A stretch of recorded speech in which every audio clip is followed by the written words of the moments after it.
ഇവരെ നമ്മൾ സെലക്റ്റീവായിട്ട് ബ്രീഡ് ചെയ്യിക്കുന്ന ഒരു വീഡിയോ ചെയ്തിട്ടുണ്ടായിരുന്നു. അപ്പോൾ അതിനുശേഷം മോളി 13 മുട്ടയിട്ടു. പക്ഷേ മുട്ടയ്ക്ക് അടയിരുന്നത് ചാരപ്പടയാണ് കേട്ടോ. അപ്പോൾ അതുകൊണ്ട് കുഞ്ഞുങ്ങളുണ്ടായ വിവരമൊന്നും ബോബനും മോളി അറിഞ്ഞിട്ടില്ല. ഒരു പോറ്റമ്മ ആവാനായിട്ട് എൻ്റെ കയ്യിലുള്ള തള്ളപ്പടകളിൽ ഏറ്റവും ബെസ്റ്റ് ചാരപ്പടയാണ്. അപ്പോൾ അതുകൊണ്ടാണ് അവളെ വെച്ചിട്ട് നമ്മൾ അട വെച്ച് കുഞ്ഞുങ്ങളെ ഇറക്കിയത്. 11 മുട്ട വെച്ചിരുന്നു, 10 മുട്ട വിരിഞ്ഞു. എല്ലാം നല്ല ഹൈപ്പർ ആക്റ്റീവ് കുഞ്ഞുങ്ങളാണേ. ഉണ്ടായ കുഞ്ഞുങ്ങളിൽ 6 കുഞ്ഞ് ഏകദേശം മോളിയുടെ ലുക്കിലാണ്, ബാക്കി 3 കുഞ്ഞ് ബോബൻ്റെ ലുക്കിലുണ്ട്. 2 ലുക്കിലും പെടാതെ ഒരു കറുത്ത കുഞ്ഞ് ഇറങ്ങിയിട്ടുണ്ട് കേട്ടോ.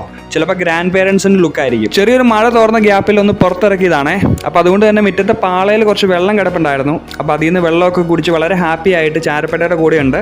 ജീവിതത്തിൽ അത്യാവശ്യം വേണ്ട ബാലപാഠങ്ങളൊക്കെ പുള്ളിക്കാരി പഠിപ്പിച്ചു കൊടുക്കുന്നുണ്ട്. പിള്ളേരാകുമ്പോൾ ഇത്തിരി പച്ചവെള്ളമൊക്കെ കുടിച്ച് മഴയൊക്കെ നനഞ്ഞ് അങ്ങനെ അങ്ങ് വളർന്നു പോകണം. ആ ഒരു ലൈനാണ് കേട്ടോ ചാരപ്പട. അപ്പോൾ ഇങ്ങനെ വെള്ളം കുടിച്ച് മാത്രം നടന്നാൽ പോരല്ലോ, അത്യാവശ്യം എന്തെങ്കിലും കഴിക്കണ്ടേ. കുഞ്ഞുങ്ങളാണ്, നല്ല വിശപ്പ് കാണും, പെട്ടെന്ന് വളർന്നു കിട്ടണം. അപ്പോൾ അതിന് ഏറ്റവും ബെസ്റ്റായിട്ട് കൊടുക്കാൻ പറ്റുന്ന തീറ്റയാണ് ഈ കാണുന്നത് കേട്ടോ. ചെതലാണ് ഐറ്റം. നമ്മുടെ തൊടിയിലൊക്കെ ഇഷ്ടം പോലെ കണ്ടുവരും. അതൊന്ന് കണ്ടുപിടിച്ച് കൊടുക്കുക എന്നുള്ളത് മാത്രമേ ഉള്ളൂ. അപ്പോൾ ഏകദേശം 70% അടുത്ത് പ്രോട്ടീൻ റിച്ച് ആയിട്ടുള്ള ഫീഡാണ്. ഒരു പാക്കറ്റ് ഫീഡിനും പകരം വെക്കാൻ പറ്റാത്ത അത്ര ക്വാളിറ്റിയുള്ള ഫുഡാണ്. ആഹാരം ചൊല്ലാൻ കഴിഞ്ഞാൽ പിന്നെന്താ, പാർപ്പിടം, വളരെ സേഫായിട്ടൊരു കൂട്. അപ്പോൾ നമ്മുടെ അമ്മക്കോഴിക്കും കുഞ്ഞുങ്ങൾക്കുമായിട്ടുള്ള ഈ ഒരു കൂട് വളരെ ഡീറ്റെയിൽ ആയിട്ട് തന്നെ ചെയ്യുന്ന രീതി നമ്മൾ യൂട്യൂബിൽ വീഡിയോ ആയിട്ട് ചെയ്തിട്ടുണ്ടായിരുന്നു.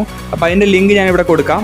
അത്യാവശ്യം ചെങ്ങാലിപ്രായം കഴിയുന്നവരെ ഈ ഒരു കൂട്ടിൽ തന്നെ ആയിരിക്കും ഇവർ വളരുക. പിന്നെ നമ്മുടെ നോട്ടമുള്ള സമയത്ത് മാത്രം നമ്മൾ അഴിച്ചു വിടും. അത്യാവശ്യം ഇരപിടിയന്മാരൊന്നും എടുക്കില്ല എന്ന് തോന്നുന്നൊരു സന്ദർഭം വരുന്ന സമയത്ത് തീർച്ചയായിട്ടും ഇവരെ നമ്മൾ തുറന്നു വിടും അവരുടെ സ്വന്തമായിട്ടുള്ള വസന്ത ലോകത്തിലേക്ക്.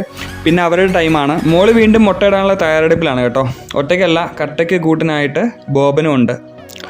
അപ്പോൾ ബോബൻ്റെയും മോളിയുടെയും ചാരപ്പടയുടെയും മക്കളുടെയൊക്കെ വിശേഷങ്ങൾ തൽക്കാലം ഇവിടെ അവസാനിക്കുകയാണ്. തീർച്ചയായിട്ടും മറ്റൊരു വീഡിയോ ആയിട്ട് കാണാം. വീഡിയോ കണ്ട എല്ലാവർക്കും നന്ദി അറിയിക്കുന്നു. ശുഭദിനം നേരുന്നു. ഞാൻ വിഷ്ണു.